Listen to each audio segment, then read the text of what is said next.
Welcome to Phillip Island, Victoria in Australia. What a setting we have for this great sporting contest, the Little Penguin Sea to Dune race. Nervous moments always as they gather on the beach, the tension mounting, and away they go. There's the defending champion, wearing his familiar navy blue and white, great waddling style. Another pre-race favourite though, losing touch with the pack. Maybe that's why. A few too many fish in the day's feeding. There's a familiar face, Skip McIntyre, 8 times a champion back in the 90s, a very successful coach now, keeping a keen eye on proceedings. This the leading group, one or two still able to put on a show for the camera, others just ploughing straight over it. Some resorting to shortcuts. Sad that cheating has crept into this beautiful sport. The judges will have a look at that. But up at the front, the pace is relentless, closing in on those sand dunes that will offer a bed for the night. The fatigue starting to tell. Who's got the finishing kick up on the outside? What a turn of pace from that one, whichever one it is. No answer from the rest, and he takes victory. What a win. There we are, into the Burrow, building an extension with his winnings, and back tomorrow to try and defend his title here on Phillip Island.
Good evening, everyone. Welcome to Penguin Live TV on a pretty interesting Wednesday night on beautiful Phillip Island.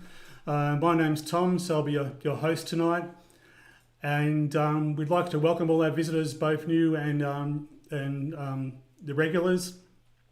We'd also like to say Wominjeka and to welcome to Malau, which is the Aboriginal name for beautiful Phillip Island, where we're streaming from. And we'd like to also acknowledge the Bunurong people, the original custodians of the land we are on at the moment, and their elders past, present and emerging. So we've started a little bit early tonight. It's very dark and stormy down here. I'll talk about the weather a bit in a minute. But before I do, I'll just introduce you to my producer, Rachel, tonight. So come over and say hello, Rachel. Thank you, Tom. Hi, guys. Good evening, I'm Rachel and I will be monitoring your questions on YouTube and Facebook, so please pop your questions in. I'll pick some of the questions up and pop them for Tom to answer. If you're wondering, yesterday we've got really good numbers. We've got 1,154. Jenny and Belinda was really close, and on Monday we had 1,206 penguins came home, so really close. Yesterday at 8 p.m. and on Monday at 7:59. Thank you very much. Thanks, Rachel. We're about 150 kilometres southeast of Melbourne on the southeast coast of Australia and on the southeast coast of Phillip Island. The weather prediction this afternoon, this evening, was for strong wind warnings, strong southerlies, up to 45, 50 k's or more. Our beach faces south, and it was also for heavy rain as well. We've had very little rain on the island so far, and when we pulled up to the car park about 45 minutes ago, at the nature park, at the Penguin Parade, there was virtually no wind, so this is like the calm before the storm. Hopefully it'll look after us for the next half hour or so, because as I said, this beach faces south. If we get a strong southerly with rain, then we get a lot of mist and rain and moisture on the camera, but at the moment it's looking pretty good. So pretty good numbers the last couple of nights. It can be a lot busier, it can be sort of quieter during breeding season. It's pretty calm out in the ocean tonight. So you can sort of see a few rafts out there, which we don't always see, which is the dark patches, because these penguins that are coming in, they've been out in the ocean, could be for one day, could be a couple of days, could be a couple of weeks, depending on the time of year. And what they do is they gather late afternoon, early evening, and that could vary between, the crossings could vary between about 5:30 and during winter and 9:30 during summer. It's all to do with the natural light. And what these penguins are doing is they're looking for landmarks. So it could be rocks or reefs below the water, dunes, hills, trees, bushes, pretty much any physical feature. On this beach, they'll use the stands that we have on the beach and the light towers as a reference. They'll break away into smaller groups and they'll line up their neighbourhood. So there's a natural pathway up through the Penguins Plus area here where we're filming from. If we go over further down the beach, there's about another two pathways between here and the first main stand. There's one between the stands and about two the other side where the colony finishes. So they're all natural pathways. As I keep saying, this is a natural event you're seeing tonight. All we're doing is putting people at the right place at the right time, and hopefully nature will look after us. So we've erred on the side of caution tonight with our start. As I said, if it was really, really dark and stormy and raining, they could have been coming in 15 or 2 minutes earlier. The last couple of nights they've been coming in about 8 o'clock. So we've started, as I said, about 5 minutes earlier than we probably would have. And now they're probably going to come in at 8 o'clock again or later. So that's what the penguins do. They keep us guessing.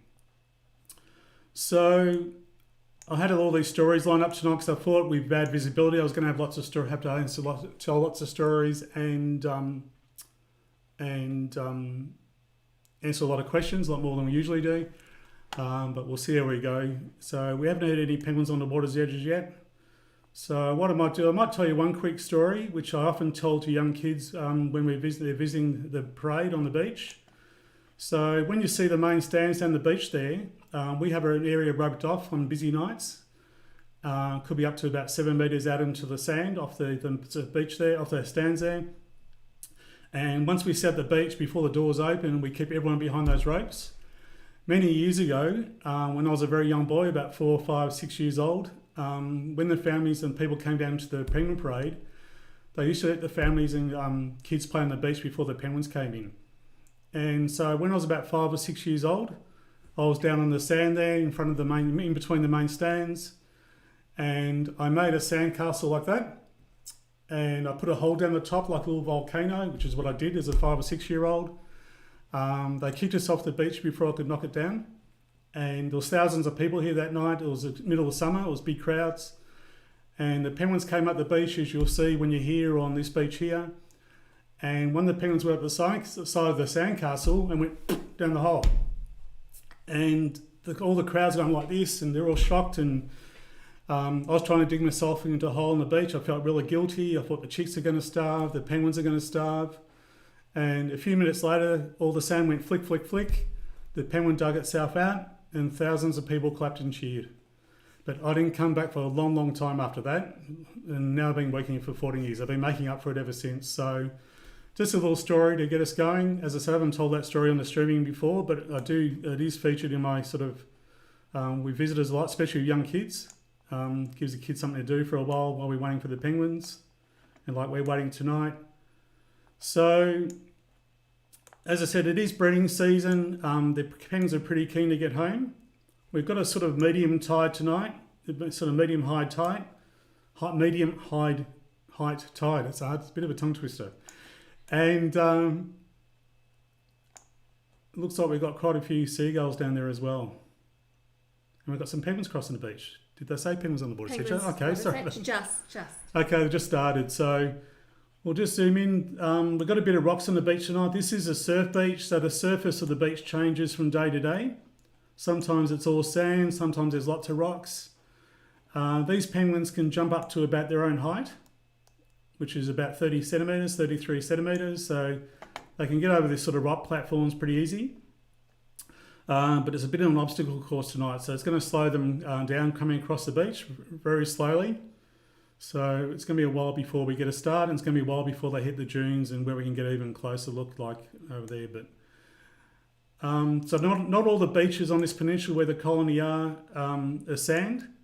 Some are grassy slopes down to the beach, some are rocks. So they won't climb cliffs or really steep cliffs or jump over big rocks, but they can generally find their way a pathway through sort of rocky platforms, as long as they've got access from the water.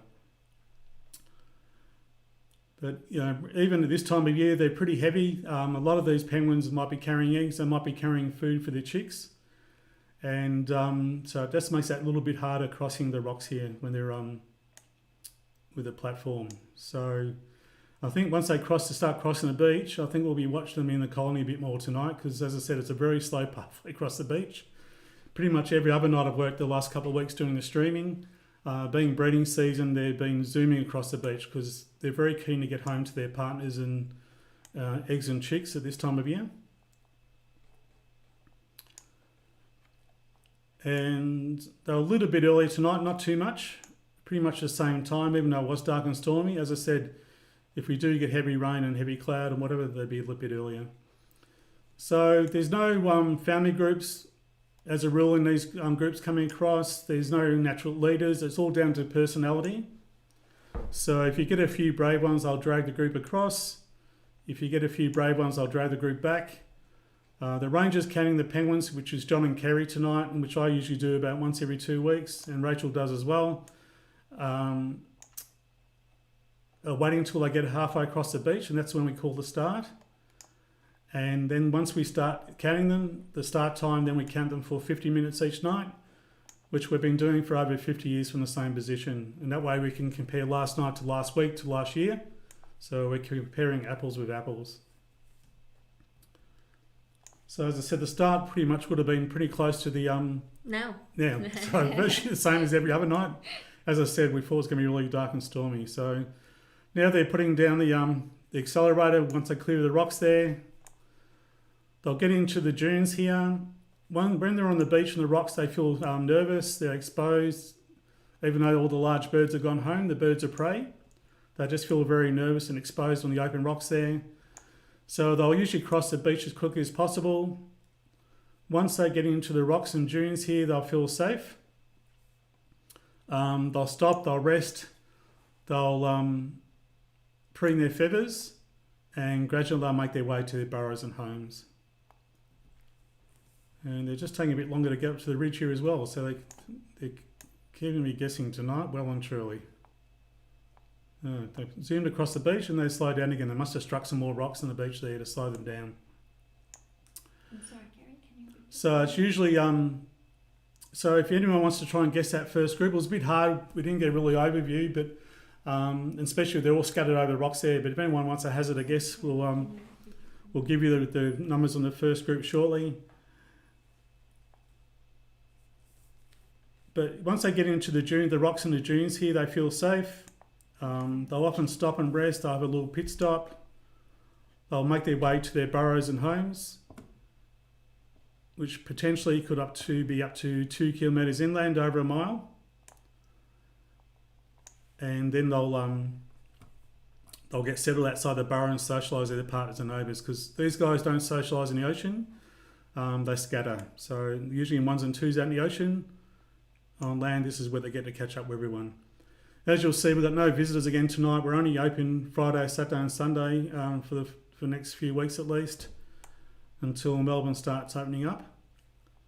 And hopefully they'll be sooner rather than later, but time will tell. So we don't have to worry about visitors sort of blocking our view tonight.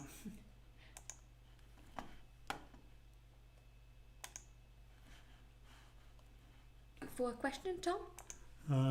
Yes, yeah. So we'll just try and catch this group coming through. So there's no one in the underground tonight as well, which is a great way to view the penguins if you are coming to visit the parade.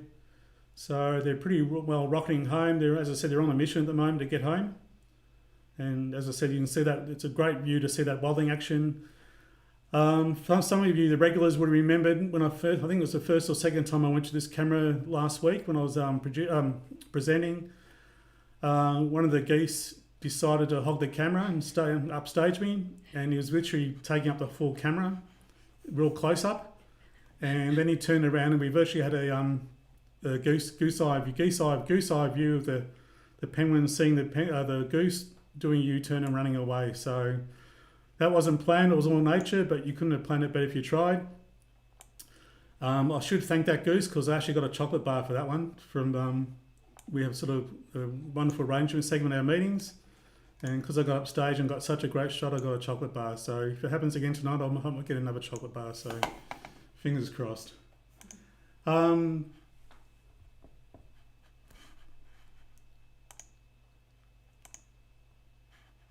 So we'll just go back to the beach. Sorry, the camera's dropping out on me. So while we're waiting, if Rachel, you got a question, that'd be great. Yeah, thank you, Tom. We've got Mindy123 asking, how long can the penguins stay under deep water before they had to resurface? Okay, thank you, Mindy, for that question. Every species of penguin's different. With our little penguins, generally they can hold their breath up to about 2 minutes. So pretty similar to us. As you would have heard a few times over, they dive up to about 50, 60, 70 metres potentially. Most of their dives are around the sort of 10 to sort of 50 metre mark. They're up and down in those deep dives in less than 2 minutes. They're very quick swimmers. And they can dive on average about 800 to 1,000 times a day. So yeah, they hold their breath for up to about 2 minutes. And as I said, they're up and down in less than 2 minutes. So very, very quick swimmers. They'll feed during the day. In the evening, they'll just rest on the water surface. They'll doze on and off all night. When the sun comes up in the morning, they'll start moving around and feeding again because that's when the large birds come out. Their traditional predators are large birds of prey, so eagles, hawks, and other large birds. That's why they have their dark blue feathers on their back, so they're camouflaged on the water surface from large birds above. Pretty much every other species of penguin in the world of the 17 or 18 other species have got black feathers. The only ones with dark blue are our little penguins here, and what they call the little blue or the blue penguins in New Zealand, which for a long time were considered the same species. There's some talk about them separating into a different species, but in the wild, the only time you'll see little blue penguins or blue penguins is in New Zealand and Australia. So as I said before, if you ever see a movie, animated movie or a cartoon with blue penguins down the South Pole, it's wrong. It should be black. There's 18 different species of penguins in the world. They're all found in the southern hemisphere. The equator is like a natural border. So the Galapagos Islands and just north of the equator off the South American coast is as far north as they get. You've got South America, Australia, New Zealand, Antarctica, and South Africa, and that pretty much covers your penguin habitat. So as I've said before, once again, if you ever see a penguin in an animated movie or cartoon in the North Pole with polar bears, it's wrong. One's north and one's south. So these penguins usually go up the pathway which is just above their heads to the left a bit. For some reason, although they must have formed another track through there, they're going a different pathway. I thought there might have been a goose there sort of diverting their route, but maybe not. They just picked a different pathway. So this pathway goes all the way up to the top of the road, up to the top of the hill, and it doesn't get used by humans. It's been used by penguins and worn out by penguins over a long period of time. They have little webbed feet, but they do have little claws in their feet, and that way they can climb the steep coastline and get to their burrows and homes. They don't use their feet for swimming, only on land. So we've got a couple of little penguins here doing a little pit stop, preening their feathers. Not too many at the moment because it is breeding season, but oops. Let's get close up this one. Here we go. So you'll see them, they'll actually twist their head around and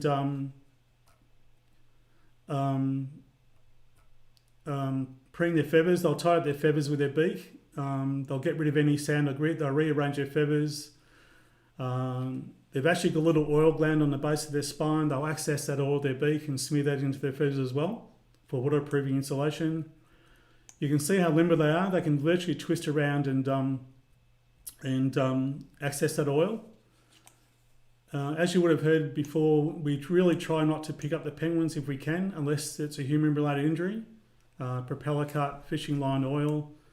We do have a wildlife clinic on site where we can put the injured penguins in to get fixed up. Especially during breeding season, we really try not to pick the penguins up at all, unless it's really bad, because they might have eggs and chicks somewhere and we don't know where the burrow is, and that could impact on the eggs and chicks. I'll give you another story example. One night years ago, there was an injured penguin crossing the beach between here and the main stand. I was arranged on the main stand. It was a Saturday night. There was probably about 2,000 or 3,000 visitors on the beach between on the stands. There was a little penguin crossing the beach. The call out came out to go and pick it up. So it was a sort of medium tide, quite a low tide. So I had to walk all the way out towards the water's edge and come back behind it, because if you try and pick it up coming towards it with the water on the other side, it will just run back to the water a lot quicker than you can run. So I had to do a big U-turn and right around the back of the penguin. When I got in position between the water and the penguin saw me, and rather than going back into the dunes, they actually started running back towards me really fast, straight towards me.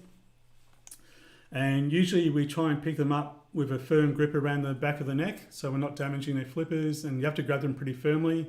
They're little balls of muscle, and they can give you a pretty nasty bite. Because this one was coming straight at me, I virtually had to put my hand straight out like that and give him a bit of a don't argue in the face, because I was literally kneeling in the water's edge and he was coming towards me, and I had about 3,000 people watching, so there was no pressure whatsoever. I gave him a friendly pat in the face, no argue to stop. He gave me about 6 bites on the hand. I eventually got my hand around the back and grabbed him pretty firmly. He gave me another 2 or 3 bites, and I ended up with about 9 or 10 bites that night, and they do hurt, especially during breeding season. The males give you a lot harder bite than normally, and when they, with their beak, on the twisted beak, they give you a little twist as well and take a big gouge out of you. So I had a lot of war wounds that night, but there was no way I was letting go of that penguin with 3,000 people watching with that pressure. So that doesn't happen often, thank goodness. Usually you can get behind and grab them, but that was an exception rather than rule. So as I said, even if you grab them pretty firmly, they can still twist around you and give you a pretty nasty bite. And I was trying to keep a straight face telling that story because I had Rachel in the background laughing. I was trying not to laugh too much. Any other questions, Rach? Yeah, we do. We have Rachel Ann. Yeah. They've been trying really hard to find tricky questions for you. Oh, thanks. But this one looks good. There have been a couple of mass mortality of penguins in the past. Do you know what's causing it? Okay. The last mass mortality for these little penguins that I'm aware of, as I said, I've been here 14 and a half years as a ranger. Up until prior to then, for a long time, about 80 or 90% of their diet was pilchards, which is like a small sardine type fish. If you go recreational fishing, it's called blue bait. So it's pretty common sort of bait fish, which is used for recreational fishing around this part of the world. And about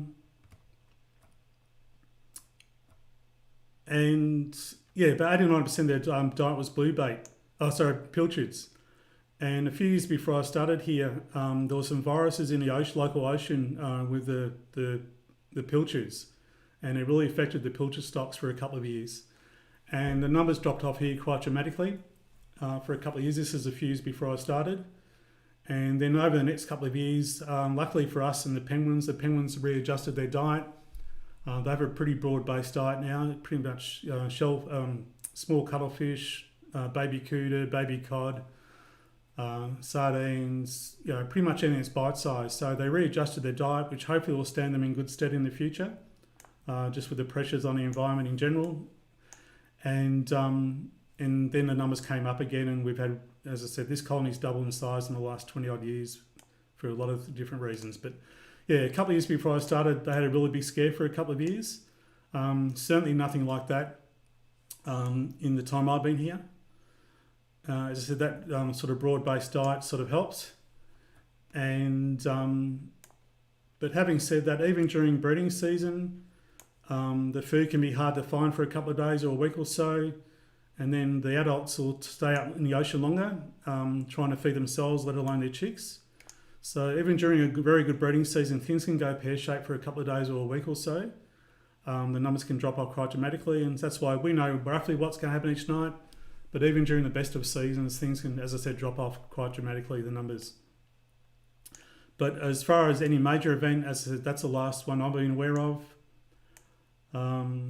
A couple of years ago, we had a really, really hot summer, especially around February, March is when the penguins are molting. And we had quite a few heat stress penguins, certainly no impacts like the one I mentioned before. Luckily for the penguins, more so than anything, we've had some pretty mild summers here the last couple and mild autumns. And so it's been a bit easy on the penguins. But one or two, like most wildlife, 1 or 2 hot days they can manage. Once you start getting about 3 or 5 in a row, it starts getting a bit problematic. And that's why global warming potentially is going to be an issue, because it's not so much, it's more that we'll have more hot days and longer hot spells. And whether it's penguins or koalas, most of the natural wildlife are just not geared up for those sort of long heat spells. So hopefully we'll keep a rein on that for the future. So hopefully that answers your question, which was from, I can't remember who it was from, I'm sorry. Rachel N. Rachel. It's a good one, Tom. Yeah, it was it. So thank you for that. As I said, it's every other night I've been here doing the streaming and presenting. We just missed a group on the highway again. I think we missed them. A bit late. There's another few coming through. So, but with these rocks, it's just slowing down that crossing the beach. As I said, every other night they've been zooming across the beach and zooming through, and it's been trying to keep up with it more than anything else. Once again, the breeze hasn't kicked up. We haven't had that rain. As I said, we thought for sure we're going to get washed out tonight, and I was going to have to pretty much just tell stories and answer questions because of the viewing. So Rachel's just given me the 5 minutes for the 30-minute, but we'll see how we go. We'll try and watch a few more groups. I'm certainly not going to do a marathon, a Jordan as we call it. But we'll talk for a little bit longer because we haven't had too many groups across tonight. As I said, it's just as I said, with those rocks, it's just making it a bit problematic trying to pick them up.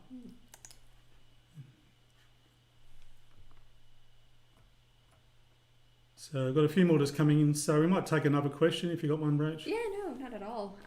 We've got Sarah. Sarah asking about the egg in the burrow cam that we spoke of before. She's wondering if we're going to remove the egg so another pair of penguins can move in. Enticing for them, do you think? Okay. As some of you would have noticed, we set up a new burrow cam. We used to have a burrow cam up near the old building years ago. The one in between was up near the new building, which was built 2.5 years ago. They reinstalled a new one down in a burrow, which is down in this area where we're filming from. We're not exactly sure where, but it's in this vicinity, which is one of the busiest parts of the colony. We were very, very lucky. Literally a penguin moved in a day or two after we set the camera up, which wasn't planned. As I said, this is natural, all natural. We don't stage manage things like that. So it worked out really well. I was there for a few days at least, or a week or so, looking after an egg. And then the egg was sort of abandoned, and then the penguin left. I've heard a few different stories. Someone said it was kicked out by a penguin. Someone said it was a water rat that took the egg away. I'd say it was either an empty egg or abandoned or a dead egg, for want of a better word. And at the moment, there's no one living in the burrow. So hopefully someone will move in again this season. As it is all natural, that's nature for you. So hopefully someone will move in. We're just going through the first stages of breeding season at the moment. It's pretty much a traditional year. Usually they will just have 2 eggs and 2 chicks. In some recent years, we've had 2 lots of eggs and 2 lots of chicks. And one season a few years ago, we actually had a few that had 3 lots of eggs and 3 lots of chicks, which is pretty much unheard of. So that was an extremely good year. So hopefully we might get another penguin couple pair up and move in there. Basically, time will tell. They'll then do some house maintenance and probably roll the eggs out. Yeah. And if the egg was there, they would have kicked it out anyway because it wasn't theirs. because as a general, little penguins don't get involved with other penguins' eggs, and they don't get involved. They definitely don't get involved with other penguins' chicks. So if something does happen to mum or dad, other penguins don't get involved, and we don't get involved either. We just let nature take its course. So there is a bit of pruning going on, little pit stops. I haven't seen any shell gritters tonight. We have had some big numbers coming down from the dunes down to the beach, looking for bits of shell grit, which are the female penguins. They're ingesting shell to make their eggs and bones stronger. As I've said, if you give budgies lots of shallow sand, they do during breeding season. These guys do it naturally. A couple of weeks ago, we were virtually having mothers. I call them Mothers Club, and I think one of the other rangers was calling that as well. They're calling it Mothers Club sizes, about 9, 10, 12 penguins in a group coming down. As far as I know, we still haven't got any chicks outside the burrows yet, or certainly nothing within view. It should only be about a matter of days or weeks now, because breeding season has been running for a few weeks. And but as yet, we do hear some chicks outside the back of the skybox a month or two ago. But they only lasted a couple of days off and on, and then they seemed to disappear. So I'm not sure what happened to those, because that was very early in the season. And then we had a bit of a lull. So you can see that rocking from side to side. That's for a bit of, and they lean forward for a bit of inertia as well, to move speed through. And as I said, they do have knees, but the knees are actually inside the body. So if you saw an X-ray of a little penguin, the knees are actually up inside, and that's why they waddle from side to side. As I said, no goose action tonight at all, from what I can see. So, as I said, the other night we had about 2 lots down here. The family with the little chicks still hasn't made it down as far as I can see or heard yet, but that's a bit further back in the colony. So, any other questions, Rach? Yes, we've got, hang on, let me have a look. Kimberly, we've got the asking, Kaylee Kimberly is asking if we've got any pool question, any pool story. So they really want to know if we've got any pool story. Poo story? Yeah. Anything to do with poop. No poop? Have you not get pooped on? I've been pooped on heaps of times by penguins. Penguin handling? I told a good one the last time I was presenting. Which the regulars would have heard, but I might as well say it again. I haven't heard it. Okay. Well, for those who haven't, because they said there's a shell gritter. I've been pooed on hundreds of thousands of times over the last 14 years, relocating penguins, picking up injured penguins. And especially this time of year, they're carrying a lot of food, so usually there's a lot more poo. And it smells like bad fish, I can tell you now. It's not a pleasant smell. So during breeding, it's so strong actually that during breeding season, if you're walking along the boardwalks here through the colony, because we've got so many penguins on land and so many chicks doing their business outside the burrow, if the wind's pretty still, a pretty still night, you can virtually smell the penguin poo in the background. So it is pretty strong. Certainly not as bad as Australian fur seals. But very quickly, I had some friends down here from London a couple of years ago, or a few years ago now. They're young boys had never seen penguins before. We walked down the boardwalk. A big, fat, huge baby, fatty Bumbar chick backed itself out of the burrow and did a big poo and reversed back like a big, huge, like semi-trailer truck. And as I said, it sounded like the beeping was going on. And when it was reversing, then it went back in. We went down to the Penguins Plus stand here. The little boy fell asleep. Never saw a penguin cross the beach. Didn't wake up again until the car park. So when he got back to London a couple of weeks later, at show at Telekinder, the story you would have been telling would have been about that big fat footy penguin chick backing itself out and reversing out and doing a penguin poo. So, but I can't think of anything else on the top of my head. I'd have to have a think about that one because, as I said, they've all sort of blurred into one. Next very good time. question. Yeah, next time I'll try and think. We do have a streaming on this Saturday, So that's the next one that's coming along. And then I think we've got one on the following Wednesday. And then that's pretty much going to be for this round of streaming. The last one's the public one's going on the 23rd, which is Wednesday, the week from today. So we've got next Saturday, Monday, and Wednesday, and then we're taking a bit of hiatus for a while. We are opening up again, hopefully shortly, and myself, Rachel, all the other rangers involved with the streaming, will have lots of other duties to perform as we open up more. The streaming, I'm sure, will be returning back, for special occasions and occasionally off and on. But beyond that, I'm not sure. But as I said, we've got this Saturday, next Monday, and next Wednesday. So hopefully you'll be tuning in then. So, as I said, I'm sorry about the camera work tonight. As I said, it's been a bit problematic trying to catch the penguins. They've been really slow crossing the beach, but when they hit the dunes, they're just coming through. So trying to jog back and forth. So we'll just go back and see. We've got a few more coming across. The beach. Beach. Have a look at the beach. Yeah. Nice. We've got a few on the ridge there. They are stopping and propping a bit, which is always pretty cool. We mentioned about male and female before. So the males have got a little bit of hook on the end of their beak. And they're certainly the ones, as I said before, you don't want to get bitten by, because one, they're a lot more aggressive, especially this time of year. And once they get that hook into you, they twist. And as I said, I've got scars going back 14 years on my hands, which I'm not going to show you. So they look pretty cute, but they are wild animals, which people keep forgetting. So, any other questions? Yes, one more, Tom. Yeah, one more. We've got Holy Cows asking, are there penguins vet on site? So if there's any issue with penguins, where do we bring them to? Injured, you mean? Injured okay. penguins.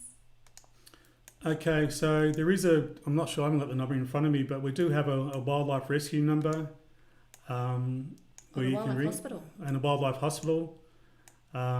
We do have a clinic on site, as I said, where we do look after not just injured little penguins, but other seabirds and other small animals as well. Possums, potentially koalas and a few others. So anything too small. Anything too large or a bit of a handful usually gets transferred down to places like the Melbourne Zoo. So there is a wildlife hotline, which I haven't got in front of me, but hopefully it'll be on our website. I'm sure it's on our website. There was a local wildlife rescue service as well, but I know that there were some people running that had stopped, so whether there is still, I'm not really up to speed with that one myself, so I'm a bit caught out on that one. But as I said, look at our website. If in doubt, especially during business hours, just ring the Nature Park number and they'll put you on the right people. But I'm sure, as I said, there's a link and number on our website, as with a lot of the questions like that. So I'm sorry that isn't a bit more. I'll do a bit more homework on that one. I used to know a few years ago. We haven't been a bit out of leap on that one, and because it's been so quiet, we've just been out of leap in general, just with lockdowns and closures and whatnot. So so sorry about that one. So we might give a bit of a wrap. As I said, we're back again. What's tonight? Wednesday, Saturday, then Monday, then Wednesday. So we've got 3 more nights after this for this burst of live streaming. Hopefully you enjoyed yourself tonight. Both the regulars and any new people watching. Stay safe and well wherever you are, whether it's Victoria, New South Wales, anywhere in Australia, overseas. Gradually we are getting out of this thing, and hopefully we started, as I said, we only got visitors Friday, Saturday, Sunday at the moment, but in a couple of weeks, hopefully we'll be opening up 7 days a week again once things open up in Melbourne. And we'll start seeing a few people coming down here to view. So, and we'll start seeing a few people, and we'll get a few people coming up and saying hello, which is always fantastic. Any visitors, we appreciate, but especially if you've been watching this and as I said, if you see someone that you know that's been involved, that's even, we get a nice little thrill as well. We like telling stories, we like telling jokes, we like telling about our experiences and sharing our message as we here. But as I said, stay safe and well, everyone, and we'll see you either face to face or on here in the not too distant future. Have a great night. Come and say hello, Rachel. Thank you, everyone. Bye-bye. Bye, everyone.